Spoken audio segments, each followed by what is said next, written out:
All right. Okay, so I'm going to take you back through.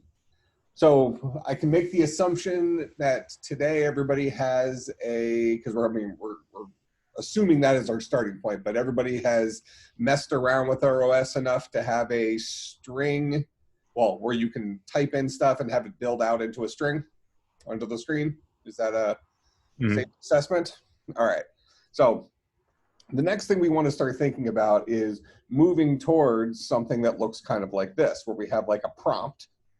So maybe something that, a simple prompt like a little arrow or something like that. We're not going to worry about the blinking thing yet. We'll get to that. But, so we have this arrow and then we can start typing in stuff from there and have it build out, but actually have that be something we can work with, stored somewhere, and do things with it. So we're going to have to add a couple of more functions to our string library. So we already had a string.h. And inside there, we had built in string copy that allowed us to copy the contents of a string into a destination, right? And we had previously used this. I have some stuff commented out here, but like when we had our string S, we got some memory for it. We wrote this memory manager, and then we copied into that the string hello into S is for right now. I'm starting to do it a different way just to show you how we can make this all connect.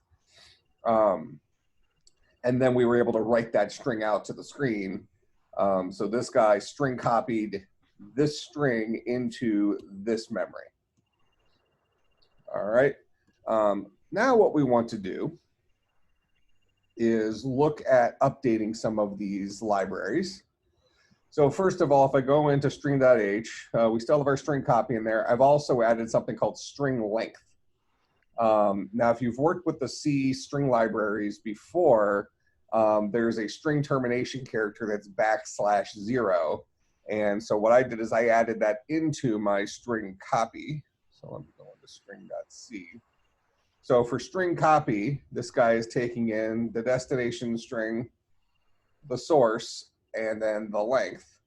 And it's going to go through, and I think we experimented with this one time where we forced the \0 in there and then printed and stuff like that and saw how it kind of broke.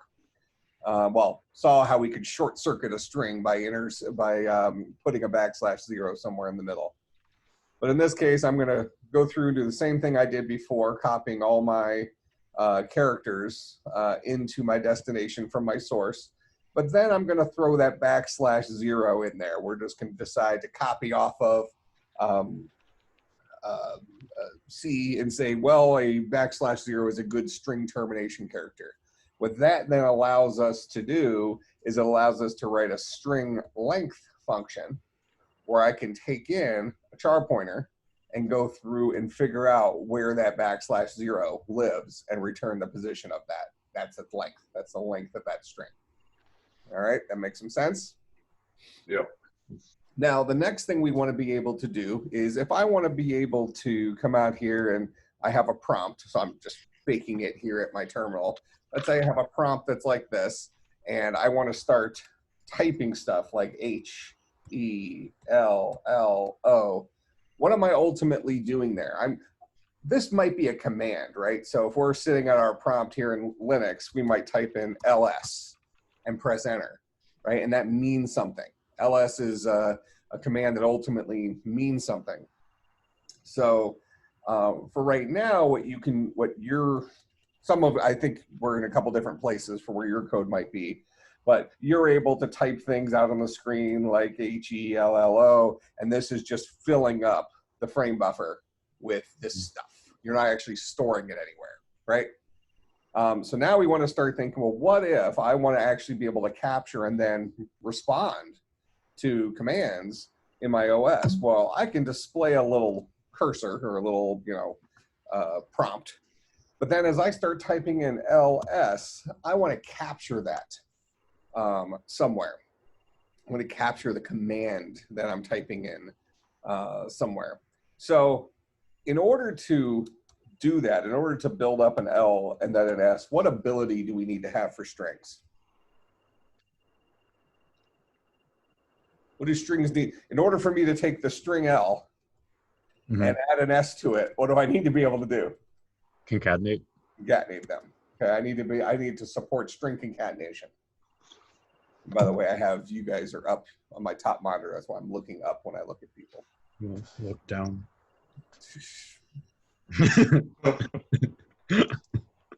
So my coding screen is here in front of me, and then you guys are up top here. And then it looks like V disconnected.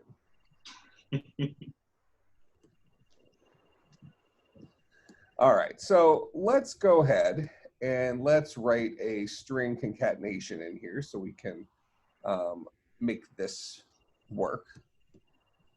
Where's my string.h? So this guy is going to return nothing, because what we're going to do is it's going to be called string cat. And I'm just mimicking the string.h library has these things in it, but we're not using that library. We're writing our own. So that's why we have the double quotes around our string.h, because we're including that string.h. We're not using any built-in libraries. So string cat is going to take in a destination, and it's going to take in a char pointer, what do we call it? A pen string, something like that. And it should give us, inside of destination, a new string that is the old destination with a pen string added onto the end of it. All right, so that's what we're going to accomplish with that guy. Save this. Two.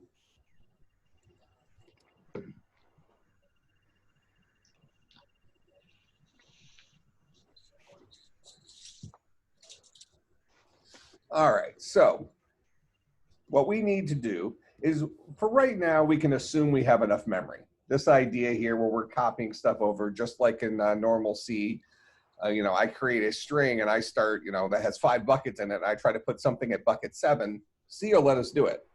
It doesn't care. We just didn't officially reserve that bucket 7 for us. That wasn't ours to use, and we're just playing with fire by trying to use that bucket. All right, so string cat is going to take in a starter string. So maybe that guy is like, I'll just kind of give ourselves an example. So let's say I have hello, maybe with a space after it. And then a pen string is maybe world, like this. And if we really look at how this is represented, this is actually represented as hello \0. And then this is world \0. Okay, and we want these guys to ultimately produce hello world \0.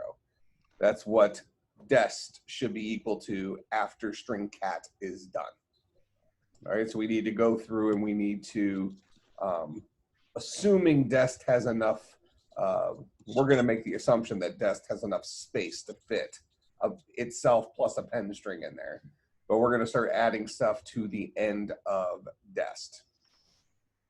So the first thing we need to do is, if I ask the question, where is the last bucket in dest? How do I represent the last bucket in dest? The last bucket is going to be where the \0 is. Which is where? At bucket what?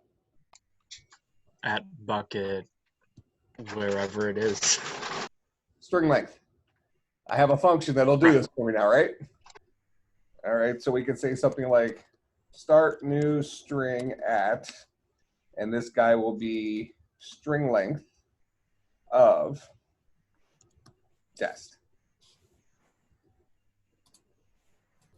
So string length of dest will give me, really, it'll give me the index of that \0.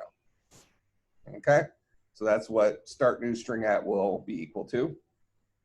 Then I want to start copying over the contents of a pen string into that position. So I'll say for int I is equal to 0, I is less than string length of a pen string, I plus plus. And then what I'll say here is I'm going to say dest at bucket start new string at is equal to a pen string at bucket I. Then I'll increase start new string at by 1 each time.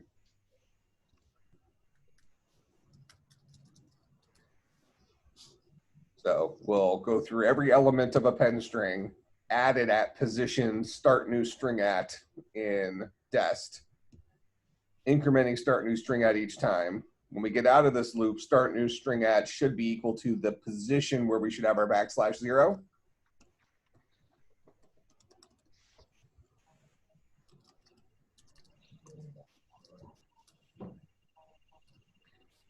So that guy should now support concatenation.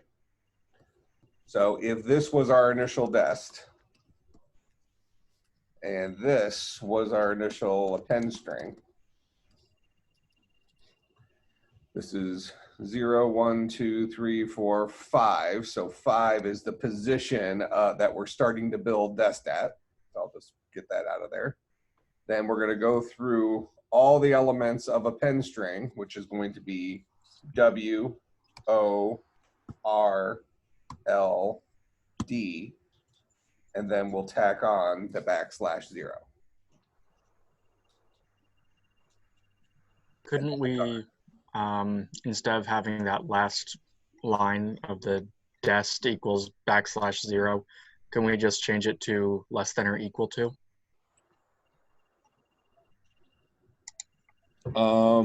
You actually could. That's true. You could do that because you're assuming a pen string does have a \0 on it, which we're already making that assumption because we have this string length here. We're using string length of our strings for dest and a pen string, so that looks for the \0. So I think the answer is yes. I'm going to keep it like this because I like to explicitly show we are putting a string termination character there. What you said is not wrong. It will come out accurate. It's just a little bit of hidden magic as opposed to this being explicit. We are terminating our string. Okay, so this should be string cat, and we're going to go ahead and test this. If I show you my k-main right now, where I left it,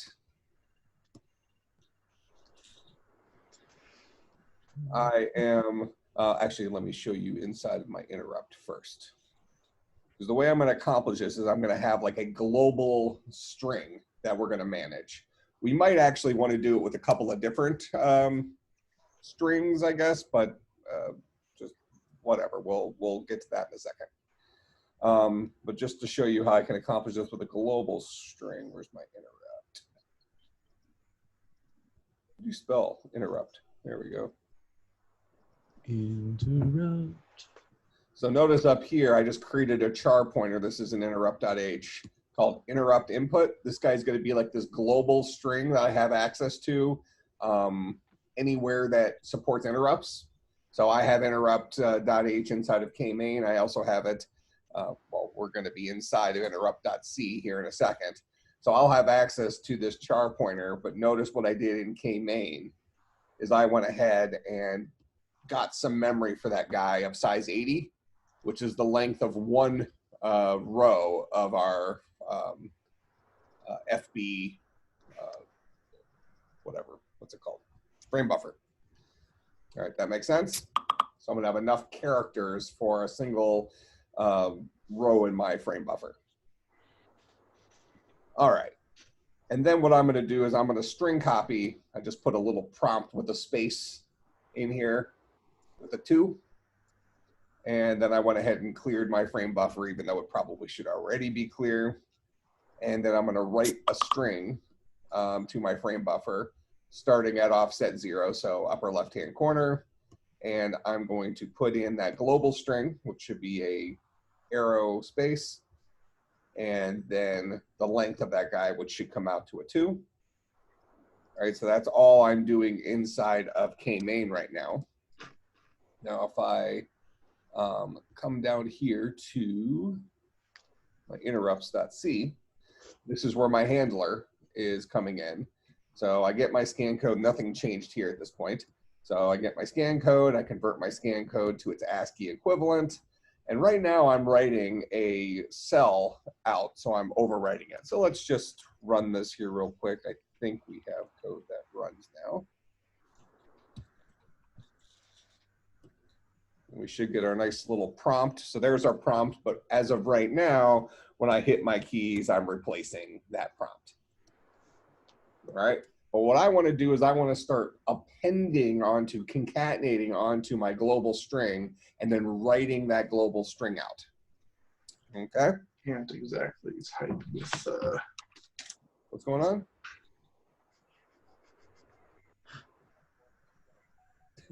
Was that a? I forgot I was unmuted mute. Yes, it was. I'm currently handcuffed, so it's a little hard to type. Why are you here? Mixed coding work. Are we allowed to discuss this on the recording? Hey, I got arrested at the border. I'm sorry.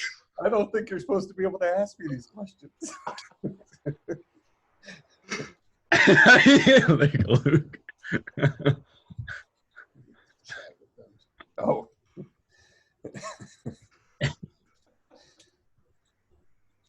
So,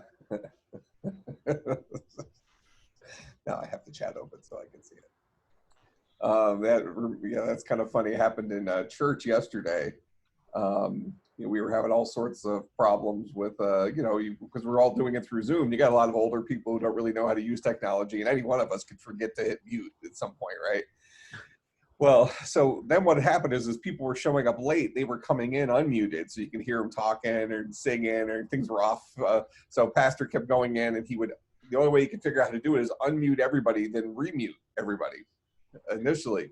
So like at some point in the middle of church, he did that when he was transitioning. Somebody was just like screaming at their dog. I guess their dog must have jumped up on the table or done something. They were just sitting there just yelling at super loud at their dog.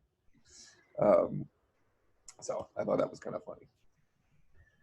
Okay, so that's what we have right now, but we want to go ahead and take advantage of our string concatenation and our interrupt handler. So as we get this new ASCII character, we want this guy to become a string, and then we want to concatenate that string onto our current global string. Okay, so we're going to say char pointer. We'll call this guy temp, and this guy is going to be equal to. We actually need to give him some space. So do I have memory management in here? I'm going to have to give myself, what did I call that? Memmanager.h. You have to be able to ask for memory from within that guy.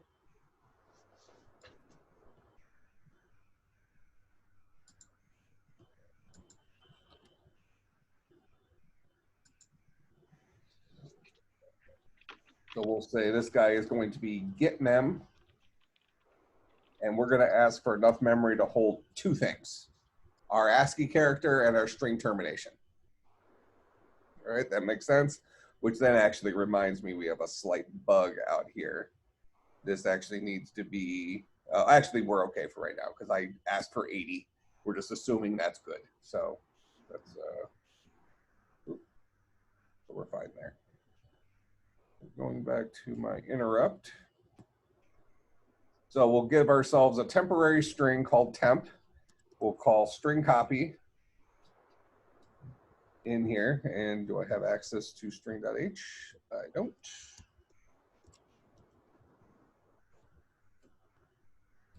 So I gave myself access to my string.h in there.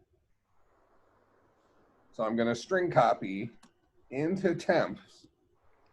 And what am I going to copy? Well, I need to get the string that is my my ASCII character. Now, this is expecting me to pass it a char pointer, right? So I have a char called ASCII, and I'm going to pass him the address where that guy lives. The address where that guy lives is the address of ASCII. So this is my destination. Here's my source. And how long is that guy? He is going to be size 1. I am copying a single character into this string and then terminating it with the \0 because that's what string copy does. Over my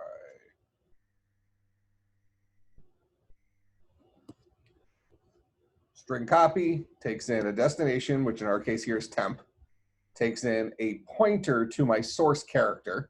We think of this as being a string, but this points to the base address of our string, which is a character, right? So I happened to give it the address of a single char, the char that was ASCII. And I told it that the string length is only 1. So I'm going through here and copying that one ASCII character into bucket 0 of my destination. And then at bucket 1, I'm putting my \0, turning this guy into a string in the format of our language. That makes some sense? All right, so back to interrupt. So now temp will be equal to the string representation of our ASCII character with a \0. Now what I want to do is I want to concatenate that. I want to concatenate temp onto our, what's it called, interrupt string or something like that. So we're going to say string cat interrupt input. That's my global string. So I'm concatenating onto that a new string called temp. And that should store inside of interrupt input my new bigger string that is temp on the end of that. Okay. Then instead of writing to a single cell, we're going to say write string.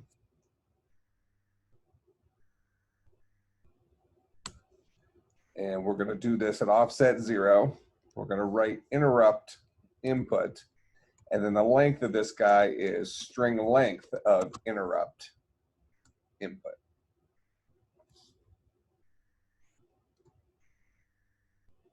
So we'll write an entire string out. Which string? The string that is our new adjusted string. That make sense?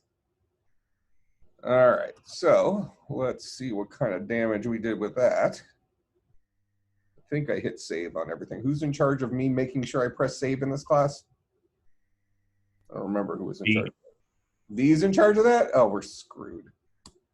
No, it's Blaine. Liar. I checked for errors, V. You did the. No, it's Jack. Actually, it's Jack. Not me. Oh. I have a fish brain. Doesn't count. Well, I misspelled hello pretty early on, so then I saved myself by just banging on the keyboard. But there we go. We have our string.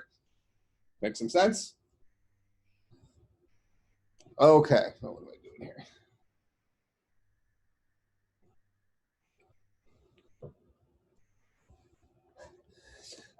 Now, I have a question.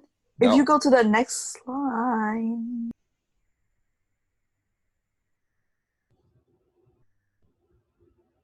all right, go ahead. Was she still talking? Yes. Oh, I muted you, but go ahead. Oh my All right. God, Ledman. Good Lord. You're back now. You're back. Okay, if you keep typing that and go to the next line, will it have like the arrow key too? No, not right now. Because right now Oh. we're concatenating onto the end of it.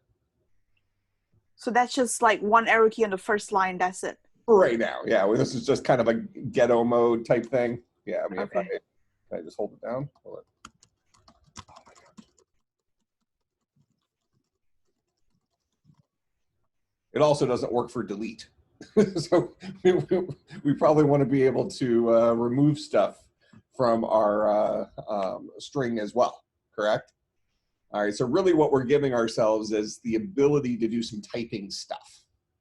All right, so because we want, we have this, let's call it OS that's currently doing some stuff, but we can't actually use it for anything yet. We don't have a true distribution of system calls and built-in things that make the OS do something. So we want to start feeling like our OS has some power to do some stuff.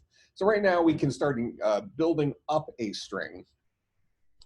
And we probably want to be able to deal with delete as well as return. So it looks like that's the character for return. Let's see, do we have a, what are the, here, it's called scan codes. Do we have a list for our scan codes somewhere? I have noticed a wee little error. Okay. We don't free our memory from the little character that we ask for. Oh, So we're you're- copying that in, then asking for a new 2 bits, copying that in, asking for a new 2 little things to memory. Yep, you're right. So we should call, what do I call it? Free mem temp. What does it take I think our free takes length as well. Right, there we go. Okay.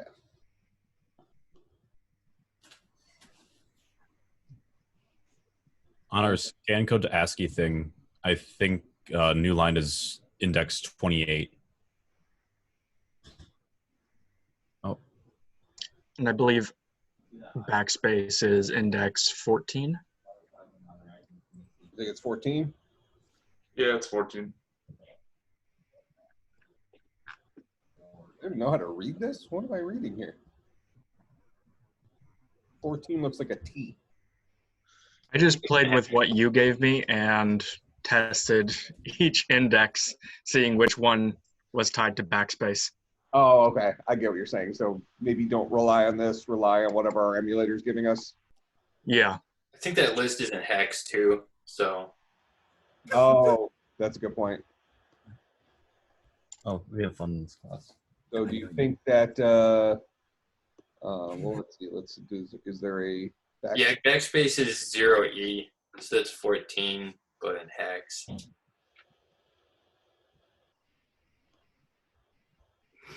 Where is it on here?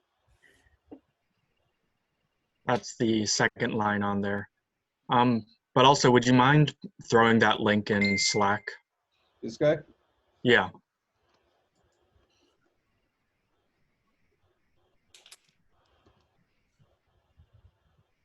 Looks like I copied more. That's weird. It's really weird, actually. Oh, it's because I copied from Slack. I copied from Ubuntu back into Mac.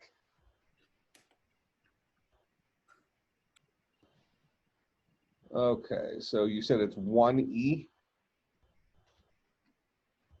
0E. 0E. Oh, backspace, right here. 0E. Okay.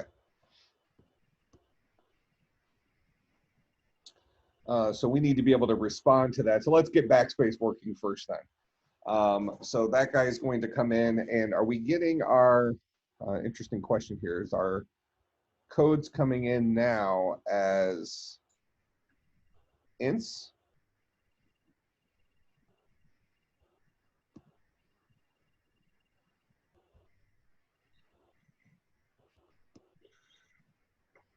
Over scan code, that's an unsigned char, so that's going to be a 8-bit integer.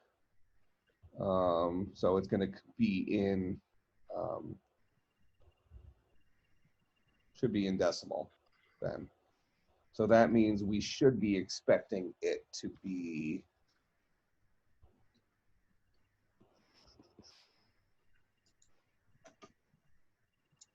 I don't think C really differentiates between decimal and hex. well, I'm thinking about for asking the question. Right, but we could ask the question if our code is 0x0e, and C would be just fine with I get that. what you're saying. Yeah. Okay, so we have our ASCII character. Before we string copy that guy in, we're going to ask a question. We're going to say if, this will just be a quick test. Scan code. Actually, we should probably do it at the scan code level before we convert it. So if scan code is equal to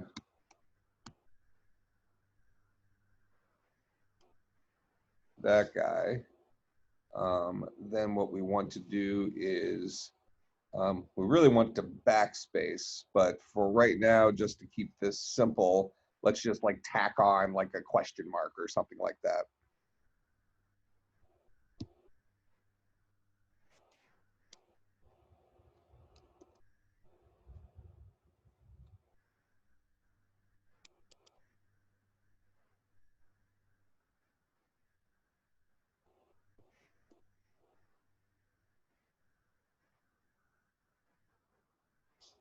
Well, this would be interesting. Can we say the address of a char literal?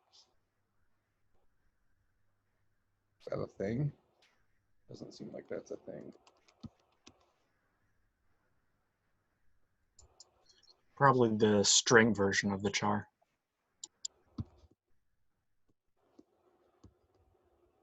That's our 1.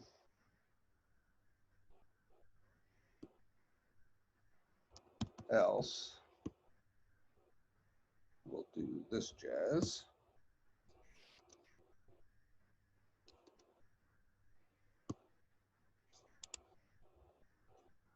And then we'll update our right. All right, so the hope is now if we're correctly detecting a backspace, that we'll just tack on a question mark, just proving that we found a backspace. That lets us know we have our right code stuff there. And again, we're assuming right now all interrupts come from keyboard interrupts. Okay, so come back out here.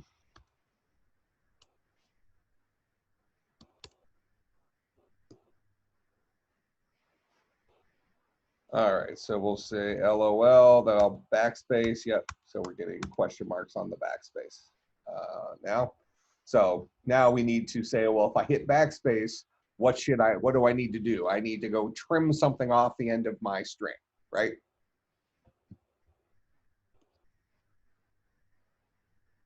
Okay, so we'll put this inside of our string.h. What do we think? Do we just shorten the string by, do we want to give ourselves a function maybe called string shorten by a number that takes a source and takes a number of characters that we're reducing it by? Just in case we want that utility in the future of being able to shorten a string by 5 or something like that to cut something off. Sounds like it's a decent idea. We'll say void string shorten. And this guy will take in a char source and a int, maybe amount, shorten amount.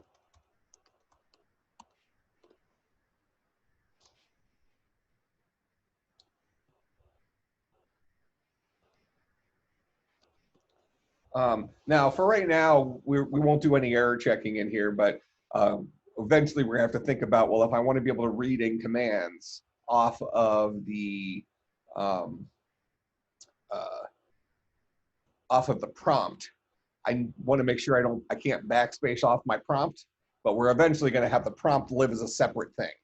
So we'll actually write two different things out. We'll always write out our prompt and then write out what comes after the prompt. So we'll actually build up something that doesn't have the prompt in it shortly. So let's just get our individual conveniences working here. So that's string.h. Where were you on that one, V? I forgot to save. And then string.c. So here's our string shorten. All right. Again, we won't do any error checking here, but although we could do error checking just to make sure that we don't try to shorten something that isn't at least this long. We can shorten it by 0, to a length of 0, but we probably want to say if string length of source is greater than, probably say greater than or equal to shorten amount, then we can effectively do this, right? All right, so what do we want to actually do then? Well, if the string length is 10 and we want to shorten it by 5, then we need to set bucket 10 minus 5 equal to a \0. So we'll say source at bucket string length of source minus shorten amount is equal to a \0. And we saw that's the behavior of C. We can just short circuit our string by just throwing a \0 at a new place.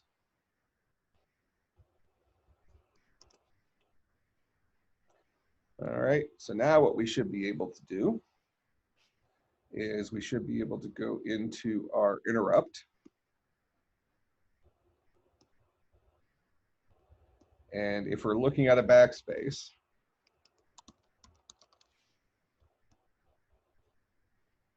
rather than doing the string copy concatenation stuff, we're going to do string shorten interrupt input by 1. Don't need to free mem anything. So now we should have a working backspace, is the theory.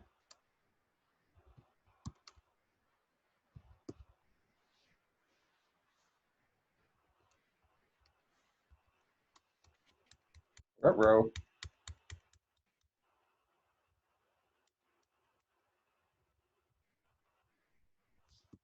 Let me test. Oh, you know what? I think we need to do, because I'm shortening it and part of the length is the \0 inside of my string.c. I need to subtract an extra 1 off of that. So it's the length of the source minus the amount we want to shorten minus 1. That'll get us to one place earlier in it to do the \0. Otherwise, if I have hello that has a length of HELLO, it actually has a length of 6, right? Because my string length, how does my string length currently work? It's going to go through until the pause is equal to that. So this guy is going to return a length of 6 for the total length of the string. That's probably not what we want to have it do, right? HELLO. So we'll start off at 0.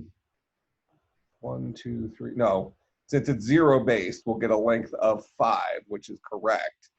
But positionally, inside of string shorten, I need to take an extra 1 off, because if I took in a string hello, which has a length of 5, and I say I want to shorten it by 1, that means I want to set this guy at bucket 4. Oh no. Think about the math. I want to set source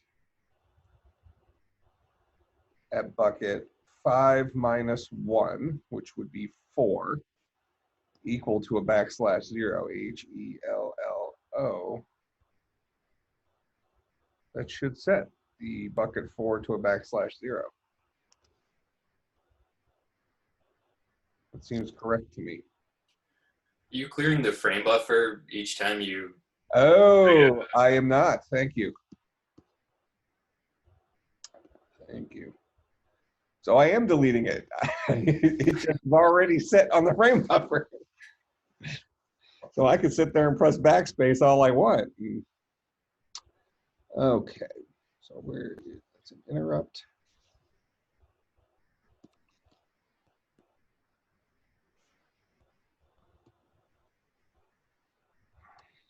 So we'll do FB dot, what is it, FB clear? This might end up being a little flickery, but let's see what we got.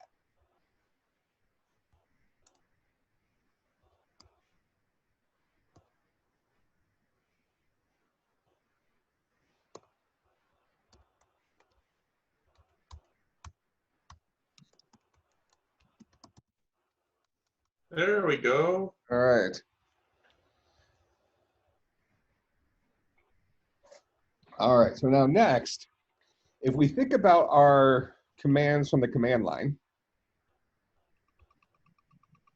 and effectively all of this crap here is my prompt, right?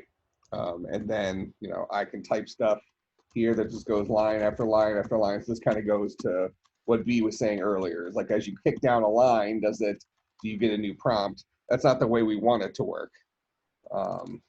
But effectively, what we type here is separate from our prompt, even though it's all showing up on the screen itself. So we probably want our prompt to always live on the screen.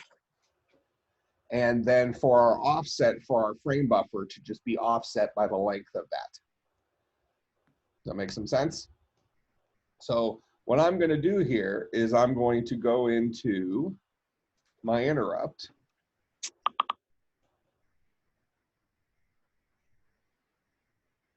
Interrupt.h.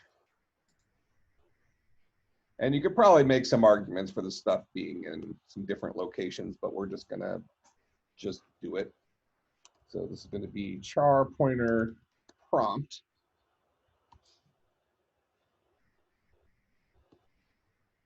All right, and we will go into kmain.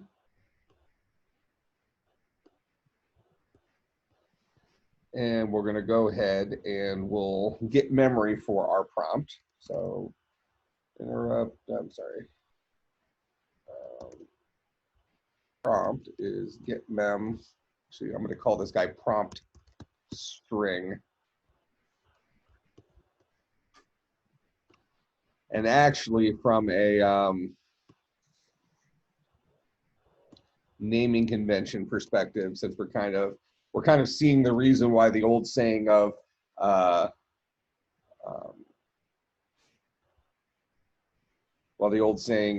global variables are bad came from. We're seeing this go across multiple C files where, you know, we're almost doing the equivalent of what we do with a singleton in like Java or an object-oriented language. We're giving ourselves this variable that we can access from someplace else. And well, here, let me just go put this in the other thing. But since we don't have the concept of like a static variable or objects themselves, I have to effectively set this up as a global variable that lives inside of this header file. So I have access to it in here because this header file effectively is dumping that code at the top of the screen. So it's as if this variable was defined at the top. So let me go back into interrupts.h. We're going to call this guy interrupt prompt string. So that's why I'm giving him a name that kind of tells me where he lives. to keep these variables a little bit separate. You can imagine how quickly things would get out of hand with these global variables going with this approach.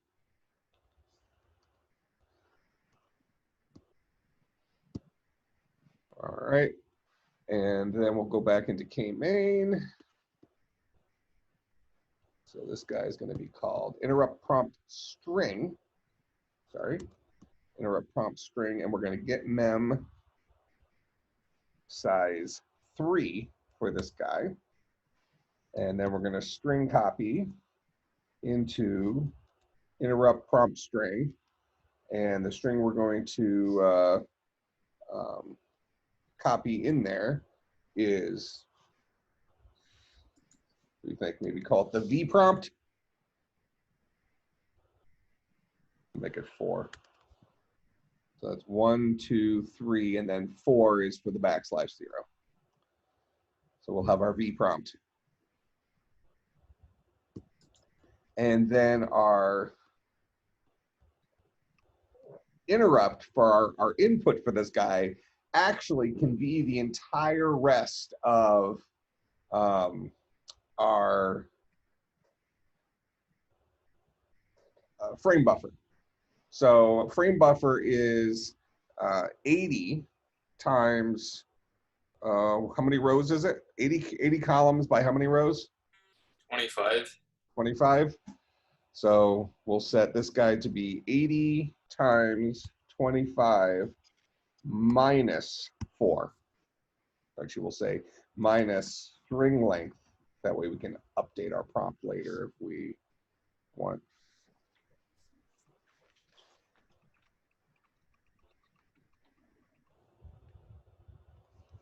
Of this guy.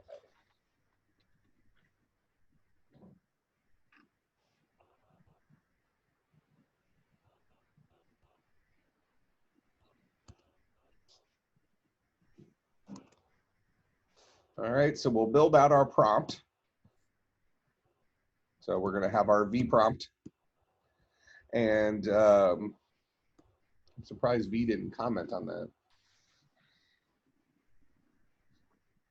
It's like a reward. So we have our V prompt. And then our interrupt input will be the entirety of the rest of the frame buffer for right now. We're going to have to think about how do we put our frame buffer on hold, because let's say I do an LS, right? So if I come out here to, actually the better example would be this. This is where we're going to be heading with this. So if I do VI, let's see what files do I have in here? We'll just do VI io.s. So there's the command I'm going to type in. I'm calling a program called VI on the input io.s, but this is effectively my interrupt. I don't know why this guy is dragging like that, but whatever. This is effectively my interrupt string. So when I press enter, my whole screen takes over. The frame buffer is now the entire screen, right?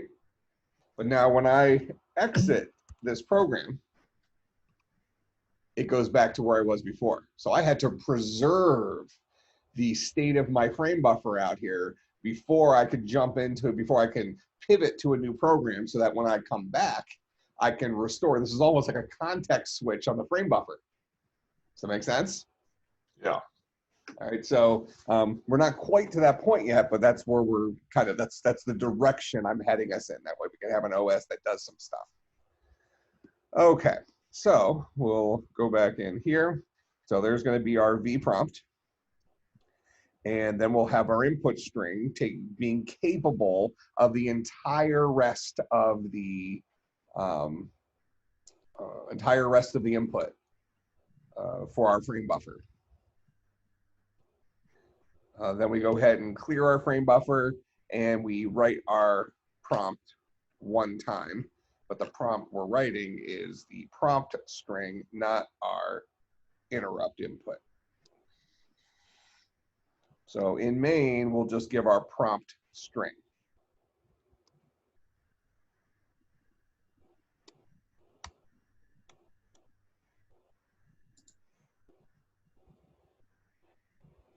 Okay.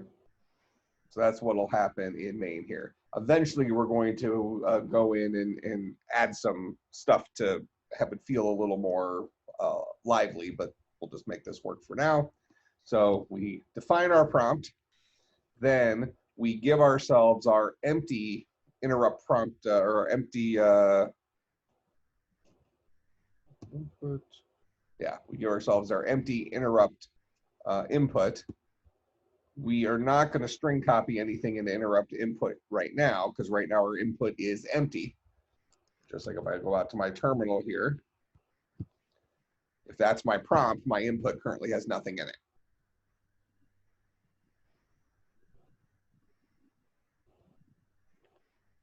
And I'll clear the frame buffer, and I'll go ahead and write the string, what string? My prompt to the screen. So now back in interrupt, every single time I read something in, I'll be reading it into interrupt input, which is great. That's exactly what I want. But what I'm going to do is when I write stuff out, I'll clear the frame buffer, but I'm going to write the prompt first, followed by the stuff I was typing. So I'll do an FB write string,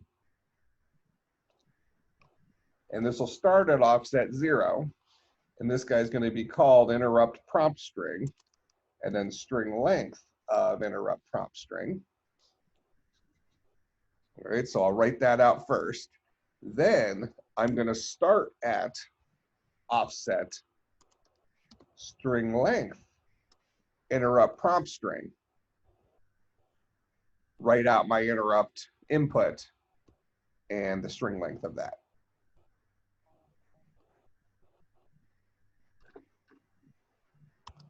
That makes sense? So every single time I interrupt call my interrupt code, I'm going to build a sandwich when I write it back out. I'll clear the frame buffer, and I'll always write out my prompt. And then I'll write out the rest of what I've been collecting, starting at an offset that is past the end of my prompt.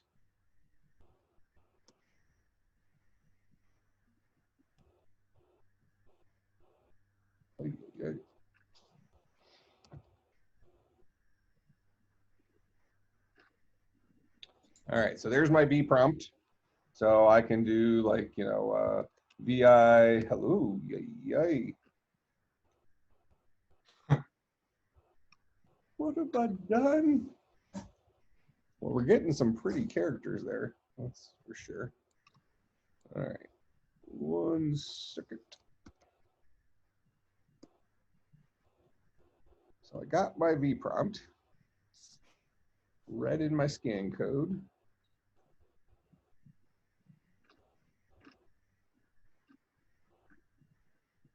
I'm giving myself enough temporary memory to hold that guy. So that all looks correct. Oh, the problem is I didn't put anything into, I need to string copy the empty string into my in K-main.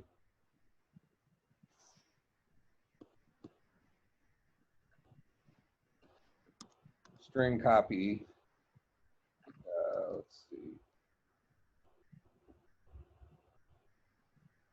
Oh no, that should work.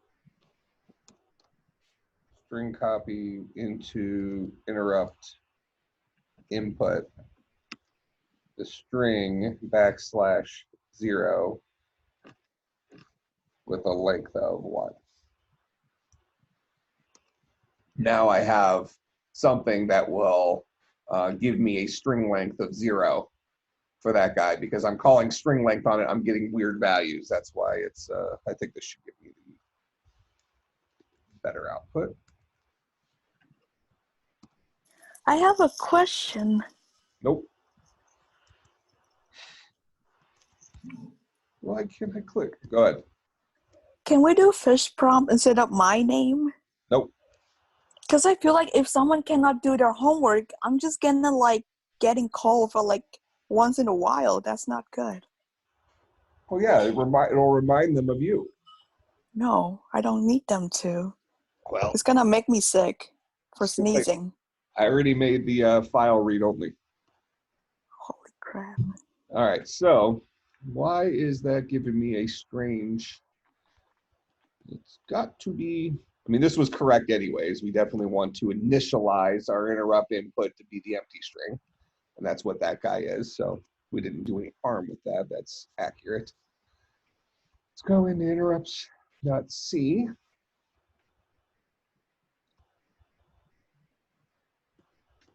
So is this the problem? Oh.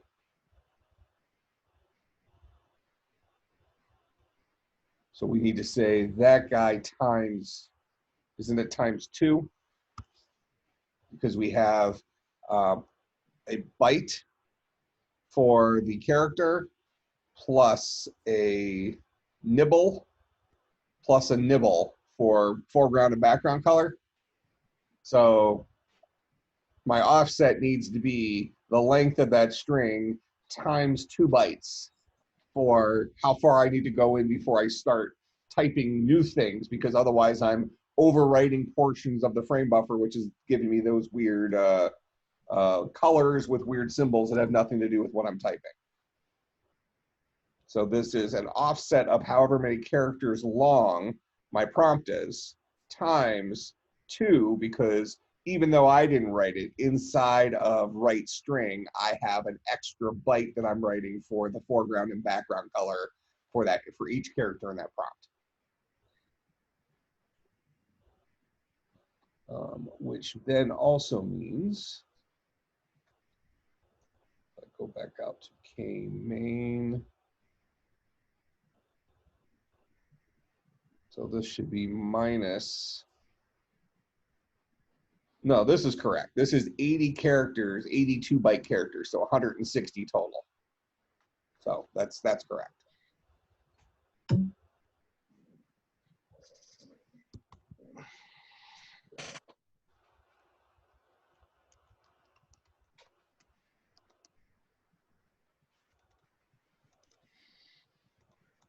All right, I'm still pressing the back key, but it's stopping because that's right where my prompt is. Okay, so questions about that so far? We have something functional-ish. All right, so now we want to, eventually we might want to do this as a different interrupt, but for right now we want to determine if I want to do something by pressing the enter key. So we need to respond to the enter key. And what is the enter key? It's 1C. So we'll go into our interrupt code.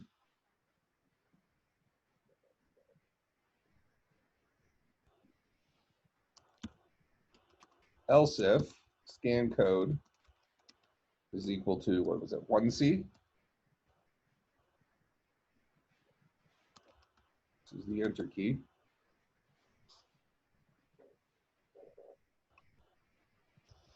Then what I'll do just for sample right now, we're going to say string copy into interrupt input execute 2, 3, 4, 5, 6, 7, 8, 9, 10, 11.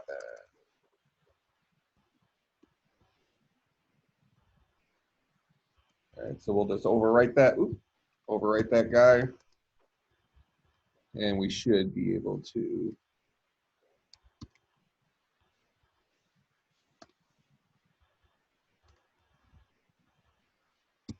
respond to the enter key.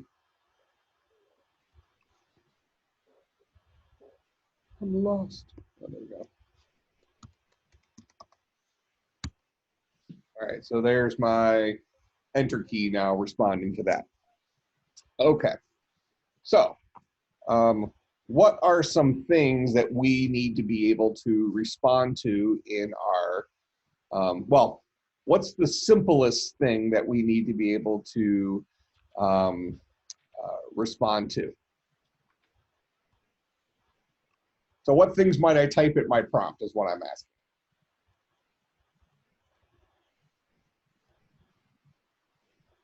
Because we're about to butt up against some limitations of our operating system. Go ahead. What'd you say, Billy? Command that you want to run. Okay, yeah. Give me an example of a command that we would love for our operating system to. What's a simple command that we assume all operating systems would have? Print. ls. ls. Okay, so we'd like to say ls and press enter and have it execute that. What does that ultimately mean? When I say ls, when I say it out here, so here, I'll close this guy. Mhm. I say ls, what's it doing? Oh, well, what's what doing? What is the command doing, or Yeah, what is? what does the ls command do?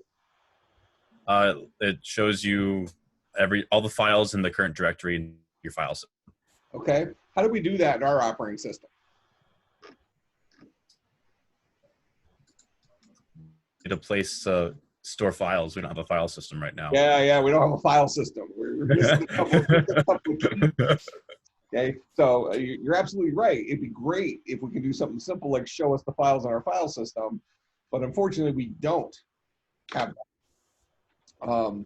So what we want, and we're going to write that. We're going to write a file system, but maybe as a next step, maybe we want to come up with some maybe sample commands that don't really do anything real, but kind of allow us to accomplish something-ish. Okay. So maybe we want to have, just to practice with strings in our language and things like that, get our code up to this point. Maybe we want to have the ability to maybe type something like repeat and then hello and then 5 and have it show hello 5 times on the screen, something like that.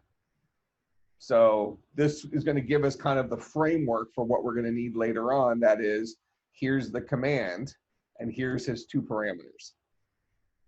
So I'm going to repeat this guy this many times. Does that make sense? Where we've separated the different pieces by spaces. All right. So that means what we're going to have to do is we're going to have to build in a string tokenizer into our string class or a string library in our case here. So we go to string.h.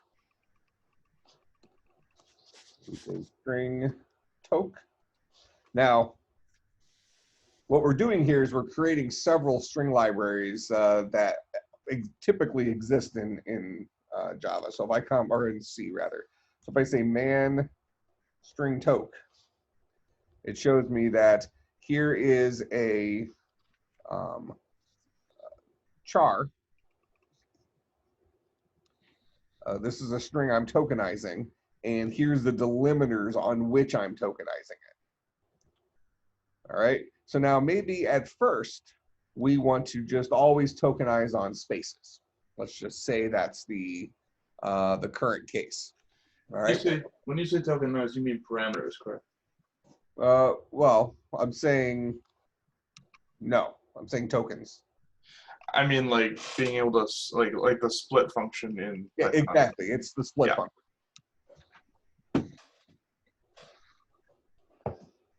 All right. So right now we want to create effectively that split function. And why don't we start off by assuming that we're tokenizing on spaces. So this guy will take in a char pointer source, and we will initially tokenize on spaces. And we can even assume a single space just for this first pass at this guy. All right, we'll go into string.c.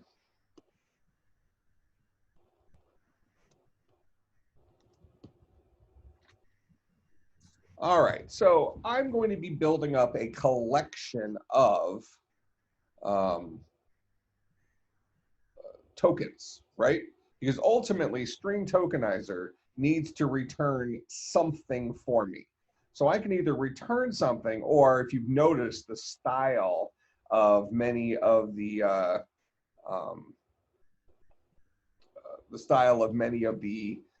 C commands is these guys take in like a buffer.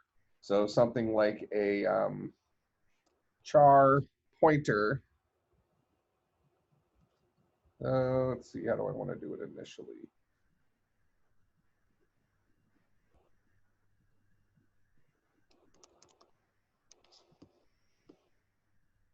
I can have them taking a char pointer dest, where this guy would be the collection of tokens that this guy has in him.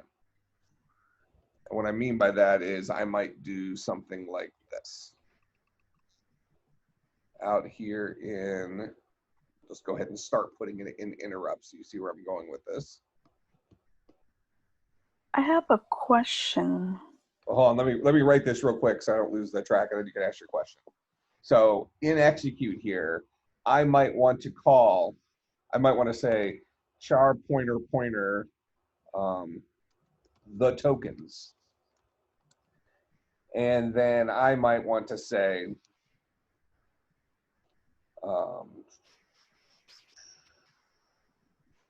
string toke, passing it the tokens and passing it interrupt input. Something like this. Didn't I change the number of, oh, sorry. Char pointer dest. I think I wrote it the same way. And yep.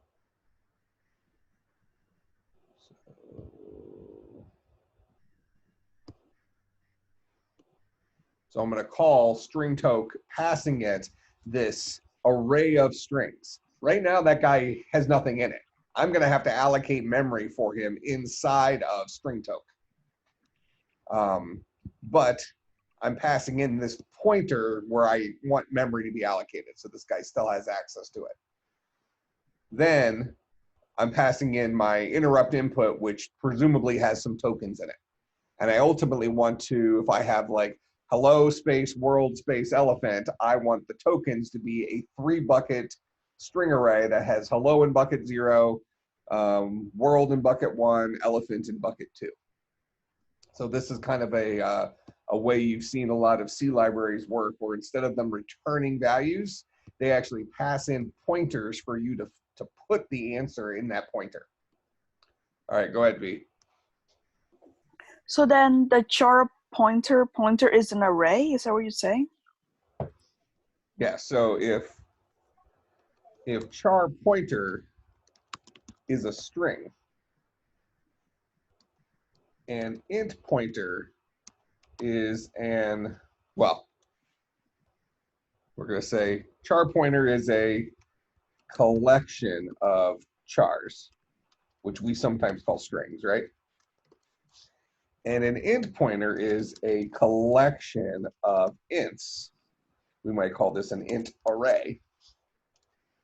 Then a char pointer is a collection of strings.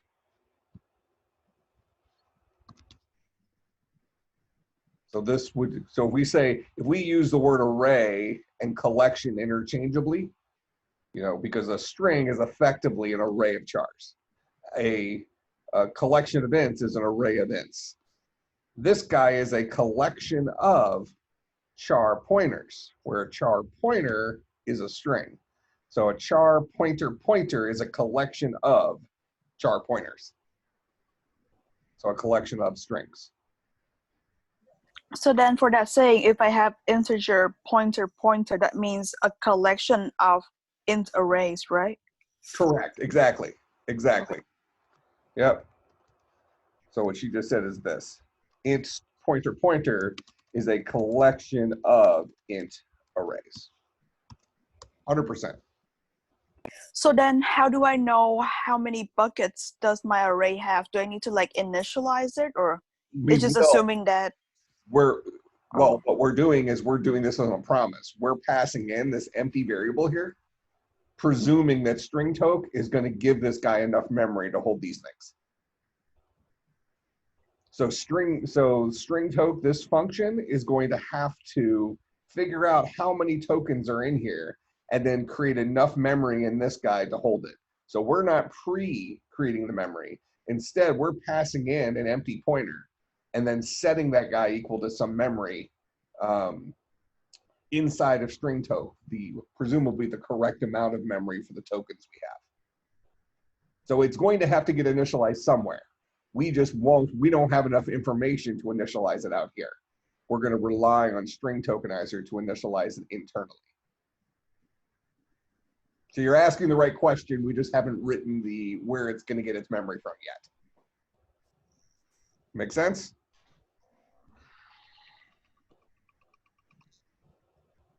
All right, so then I have a question. So can we use like the string tokens and then we say doc get mem and then just pass in the string length of interrupt input to get the number out of it, or no? no, well, Oh, I mean, interrupt input is a string that we know contains some tokens. So it might look like hello world elephant. It might look like this. I actually need this to be a 3-bucket string array, where bucket 0 holds a pointer to a string, bucket 1 holds a pointer to a string, bucket 2 holds a pointer to a string. So the length of this guy doesn't give me very much information about how much memory this needs to have associated with it.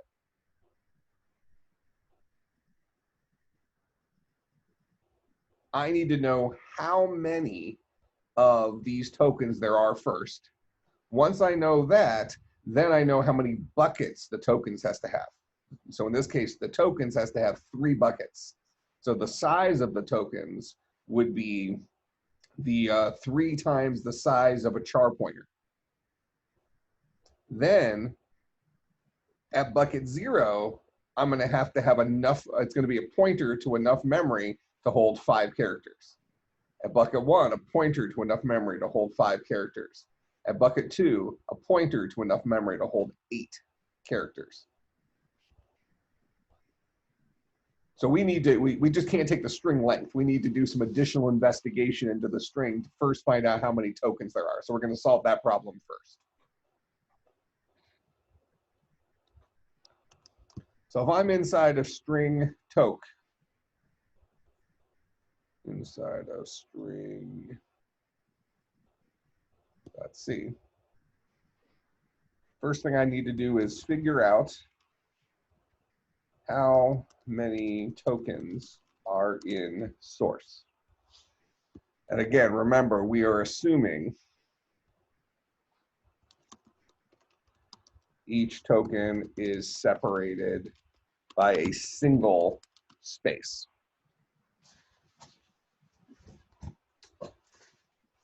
All right, so how do we figure out how many tokens are in there? So if our example that we're working with here is hello world elephant, how do I figure out how many tokens are in there? Would you just count the spaces and then like add one on? I count the spaces plus 1, right? All right, so we're going to go through, we need to count spaces. Now I can write the code here, but might it be handy to have like a string function to like count the number of occurrences of some character? That might be a function that would be beneficial to us at some point. You know, somewhere in here, we're playing this game of what's too much to put inside of our string library versus what are handy tools that we might use in other functions other than what we're writing right now. So we're putting ourselves back in this like old school programmer world where we don't have too much stuff built into our language, right? That's where we're handcuffed right now, is we have our compiler tuned down to basically not be able to accept anything external. So anything we need, we're having to write so that our operating system isn't reliant on anybody's fancy schmancy stuff. You know, we're kind of building our log cabin out in the wilderness. But on top of that, we also have to consider, you know, what are functions that might be handy for multiple features we want to have versus what are kind of one-off things that we don't want to dirty up our string.h. But it seems like having the ability to what is going on? There we go. Having the ability to count the number of occurrences of some character in a string could be handy. So maybe we call this guy int count. Do I know how to spell occurrences? All right. Yeah, it looks right. Or is it ANCS?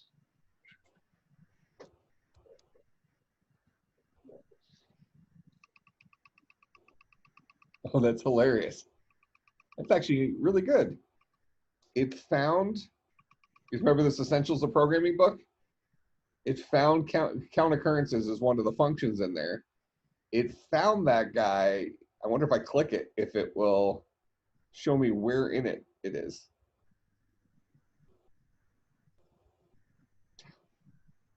Sucks. Not worth it.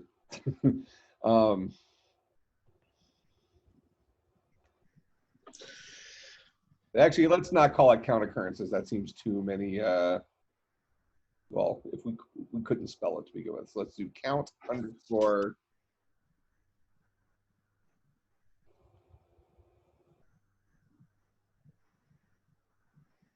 Maybe just count chars.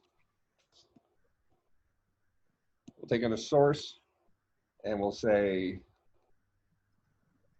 char to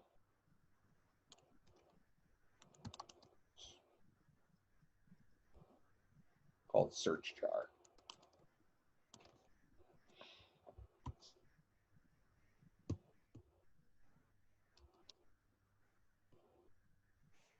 And then string.c or string, yeah. Go ahead and write count chars in here. And we're going to go through, we're going to say int count is equal to 0 for int I is equal to 0, I is less than string length of source, I plus plus. We'll say if source at bucket I is equivalent to search char, count plus plus, return count. So that should give us our number of spaces inside of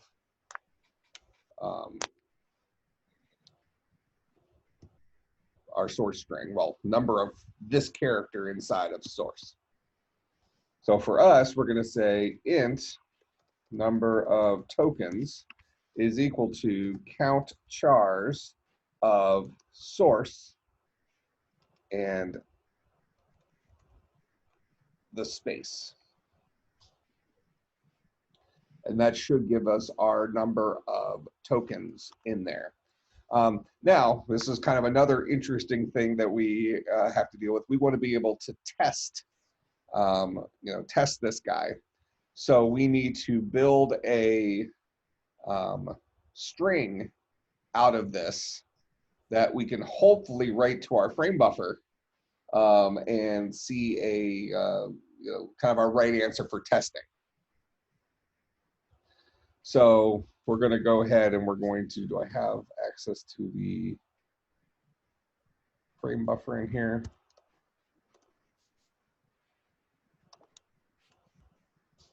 This is just temporary for testing because we want to know whether or not this guy gave us a reasonable answer. Is my number of tokens correct here? So what I'm going to do is I'm going to go ahead and just build a quick string that is going to have enough memory for these guys. I'm going to fill it up with that many question marks. So we'll say, actually, I need my mem manager as well.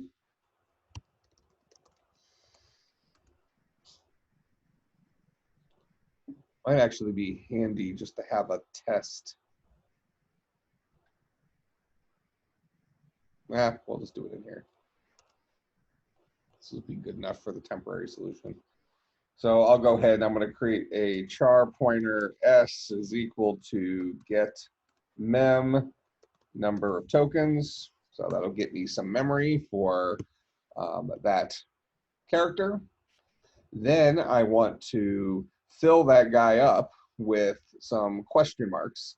So initially I need to make him the empty string. So I'll say str copy into s.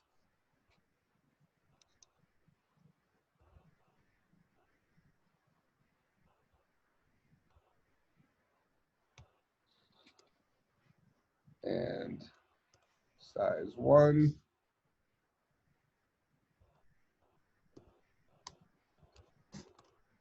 Orient I is equal to 0. I is less than number of tokens. I plus plus. We'll say string cat. My destination will be s. String cat takes a destination and it takes a source.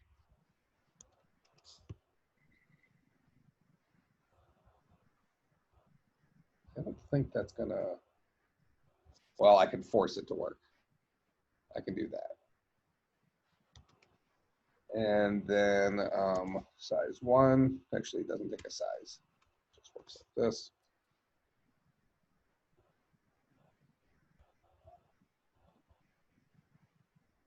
Oh, it does take a size 1. All right, and then, so that guy should now be filled up with 3 question marks. So when I say get mem, actually, I have a question. So you mean to do string cat, not string copy, right? yes, in here. Thanks. That's why it doesn't take a extra guy. So start off with the empty string, concatenate on some number of question marks. I asked for 1 additional spot so I could have my final \0 at the end of my string and s. And then we're going to do FB right string offset 0. It doesn't matter what the offset is here, just we just want to see our answer. And then s. Don't you have to add 1 to the number of tokens? Like after you count the number of spaces? I do, yep. And we'll clear our frame buffer for him. So if this all worked well based on our hello world elephant thing here, we should get a 3 question mark string printed to the screen on string toke.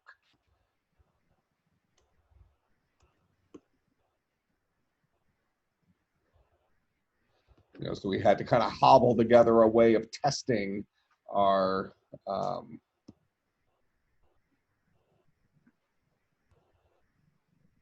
code here. So I'm not going to string copy this anymore.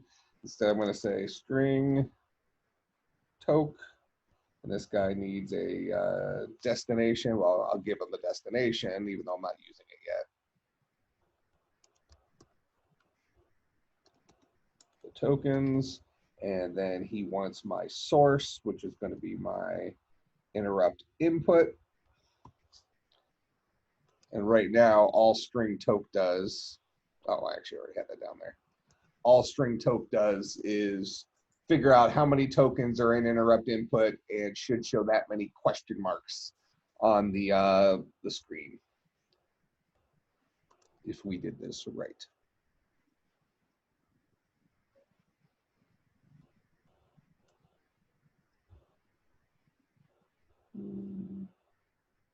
Oh, I'm not using that destination. One moment. We have our warning level turned on to if you don't use variables, it doesn't want you, it won't let you pass it in.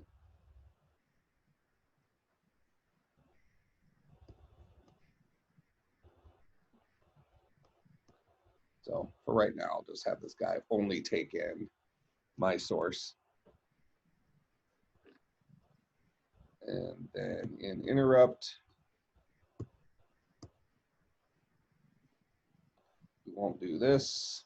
We won't pass it in.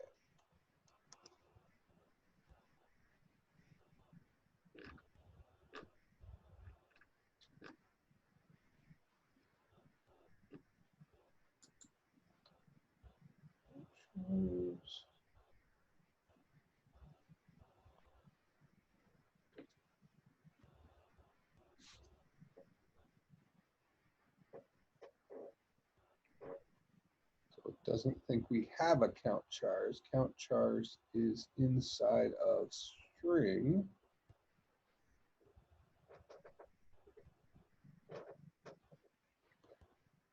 And so there's count chars. String.c.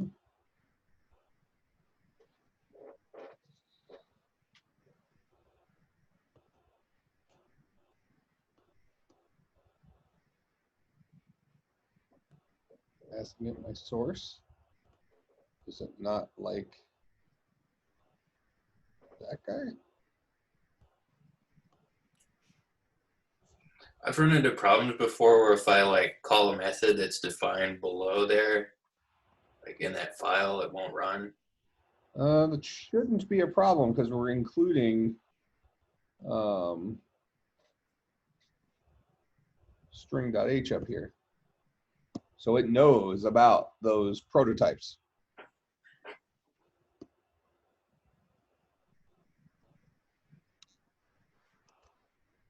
Oh wait, had I forgotten to save that?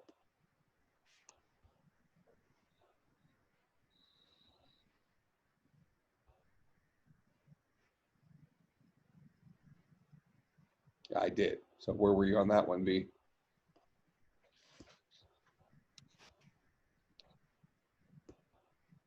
And then I need to adjust my string toke here to not take that extra parameter.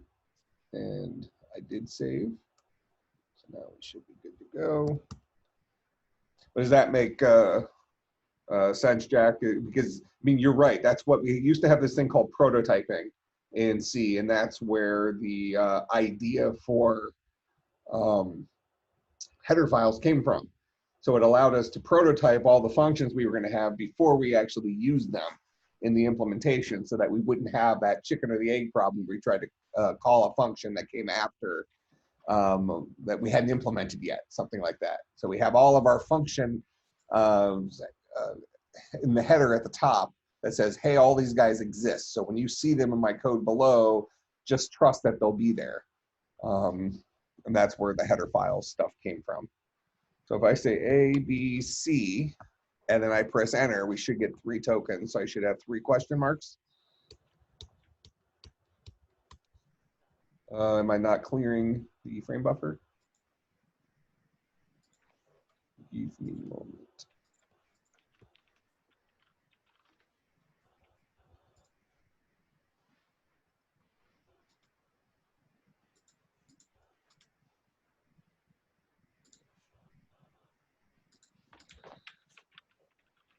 I am clearing the frame buffer.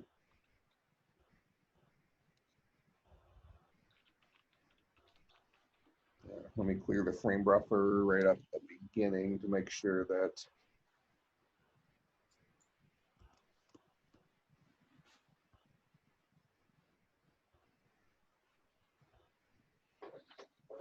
into string toke.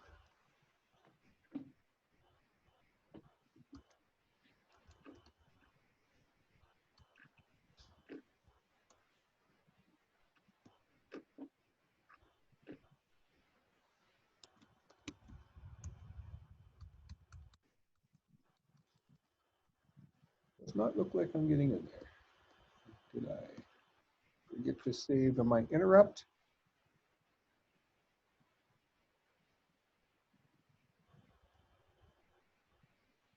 It's the enter key, call string toke on interrupt.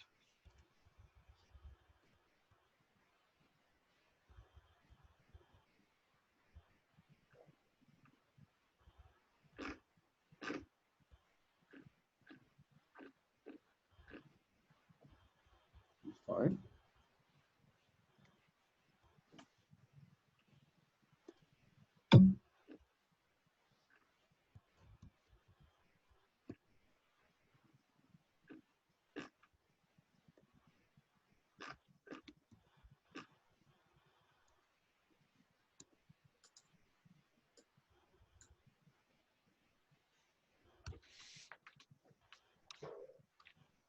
oh, what's happening is the enter is showing me what's coming up, but then I'm getting the, when I let go of it, it's disappearing. This is what we were talking about before, Luke. Isn't there a release? What's up? I think this is like a release key because like right now, if I'm holding it down, do you see how it flashed? Yeah. So I'm clearing it, but I'm rewriting out my full thing because it's what's writing out is what's coming out of my interrupt handler. So it's getting in here on the press down. Well, but if that was working, then here.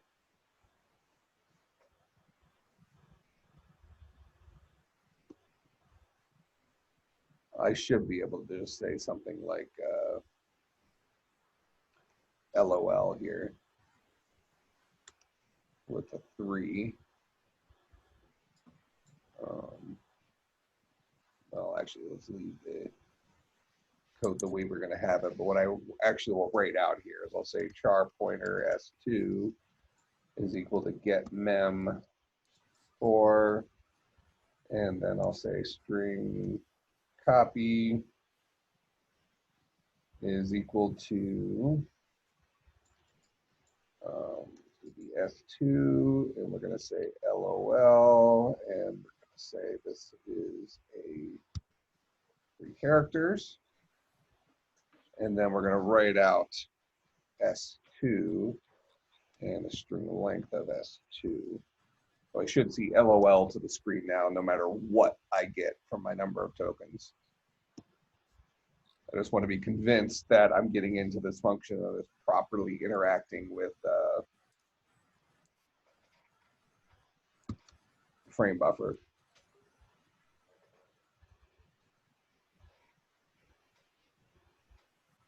Yeah, it's not. I'm pressing enter right now.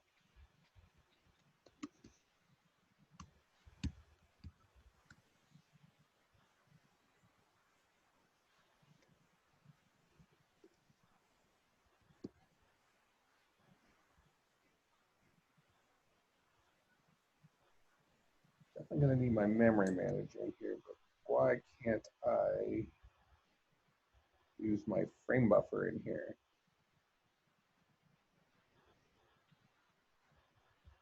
Let me take the clear off. We should just put LOL at the first 3 characters.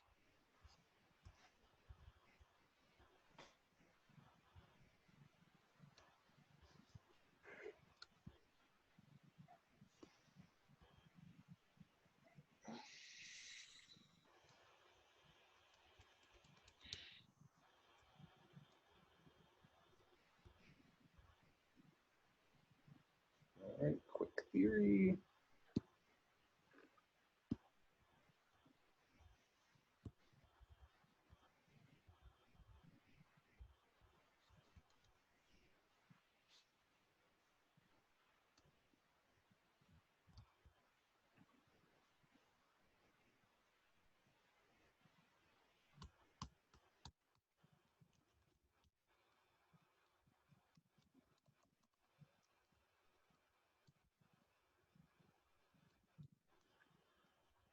Why is my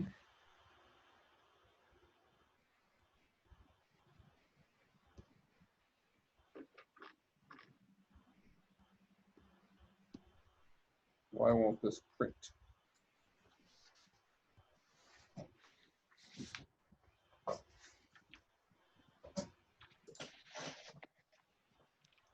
Before I check whether this code's working, I just want to make sure that this stuff up here is, you know, that string toke will display something to the screen. Oh, I know why. I know why. It's because of this. Inside of, I'm not changing my string at all in here. So what's actually happening inside of interrupts.c is after I do all this fancy schmancy enter key stuff, I still clear the frame buffer and rewrite out my prompt and my string. So this stuff is should actually only happen. I probably want to write this. I don't want this to occur in my. I'm always going to acknowledge the pick. So just for right now, I'm going to hard code it here, and I'm going to hard code it in my backspace, and we'll move it later. In fact, I'll keep it unformatted. That way I actually see what's happening inside of string toke as I'm testing it. So right now, string toke should give me an LOL on the screen, and I think it will now.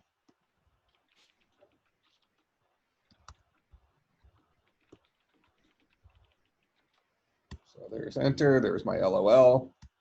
Okay, so now we can go and see if our question mark stuff was working.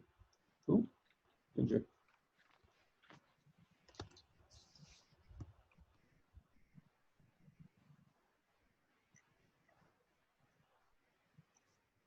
Let's see. All right, so I don't need this stuff anymore. I will write that. I'll do an FB clear.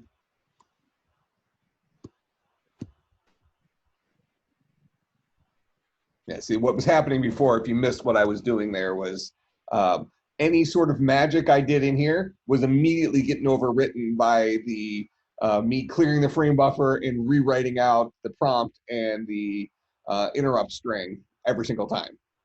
So it didn't matter what I was doing to my frame buffer in here. I was just undoing it outside of there.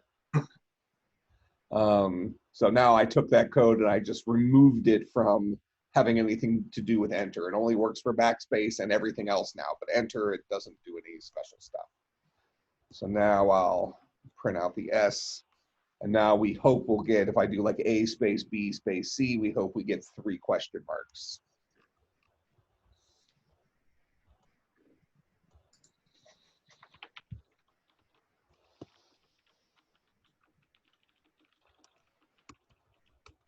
And there was our 3 question marks.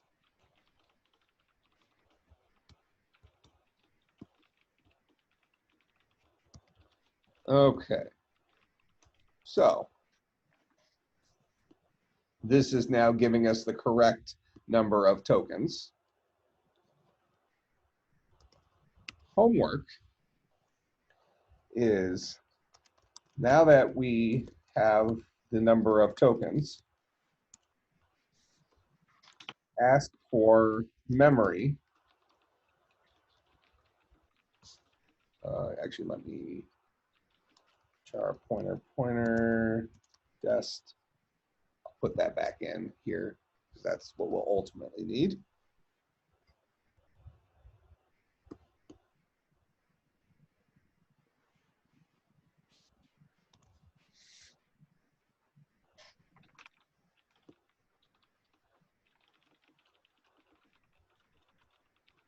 To store, oh, here, let me.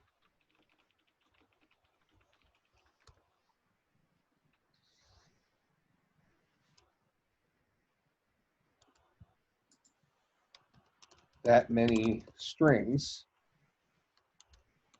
in dest, then fill those strings up with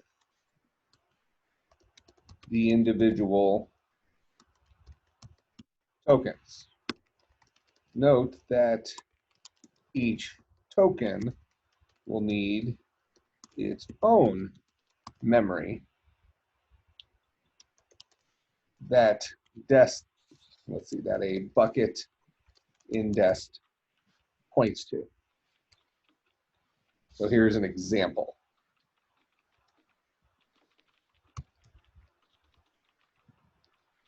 So if I had the string A, B,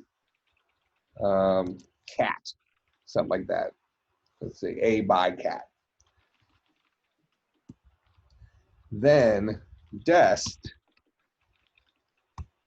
should be equal to an array containing A by cat.